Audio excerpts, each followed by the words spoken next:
We bought this land about 7 years ago, 20 acres deep in the hills of Jamaica. Over time, we built off-grid cabins that we now share on Airbnb. I live here with my husband and children, and honestly, it wasn't until 3 years after we got the land that we discovered what I am about to share with you today. It is one of the most beautiful features on the land, something that people very often don't believe that is really here. So today I want to take you with me step by step to see how far it is from the cabins and what makes this place so special to us.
And this is what it's all about.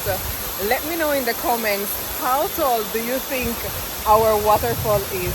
By the way, I call her beautiful. And the journey was absolutely worth it. It doesn't get old. I'm always mesmerized by the beauty, the sound, the height of our waterfall. Yours and mine. Thank you all so much for joining me on this journey. Normally, without stopping, it's between 8 to 10 minutes walk from my cabin. I really hope this video relaxed you, inspired you, and I really hope to see you here soon. Thank you all so much for watching. Mucha love.